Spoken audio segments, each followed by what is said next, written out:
മാ നിഷാദ അരുതേ കാട്ടാള.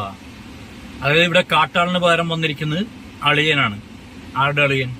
അർജുന്റെ അളിയനാണ് വന്നിരിക്കുന്നത്.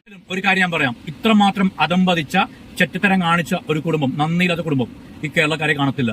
കാരണം അത്രമാത്രം നമ്മൾ കണ്ടാണല്ലേ, പലപ്പോഴും നിർത്തി വെച്ചിട്ട് വീണ്ടും പുള്ളിക്കാരൻ പലരെയും കണ്ട് അത്രമാത്രം എഫേർട്ട് ക്യാഷ് എല്ലാം ഇറക്കിയാണ് ഇതേപോലെ പല പല എക്യുപ്മെന്റ്സും വെള്ളത്തിലൊക്കെ ഇറക്കുന്നതെല്ലാം കൊണ്ടുവന്നിട്ടാണ് ഈ പരിപാടി തുടങ്ങി.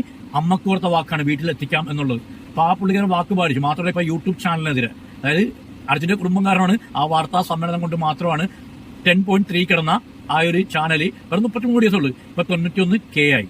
ഇനി മാത്രമേ ഇനി റീച്ച് കൂടും. സിൽവർ ബട്ടൺ പെട്ടെന്ന് തന്നെ കിട്ടും. എനിക്ക് 1-2 സുള്ളി മനാഫിനേരം കിട്ടും. കഷ്ടപ്പാടിന് കിട്ടുന്ന അംഗീകാരമാണ് കേട്ടോ. ഈ ഒരു വാർത്താ സമ്മേളനം കാരണമാണ് ഇത്രയും പെട്ടെന്ന് പുള്ളിക്കാരൻ, ഇങ്ങനെ ഇരുന്ന പുള്ളിക്കാരൻ മനാഫ് വേറെ ലെവലിലേക്ക്, നല്ലൊരു പീക്ക് ലെവലിലേക്ക് പോയത്. അതിന് അർജുന്റെ ഈ ചെറ്റാളിയോട് പ്രത്യേകം നന്ദി പറയണം.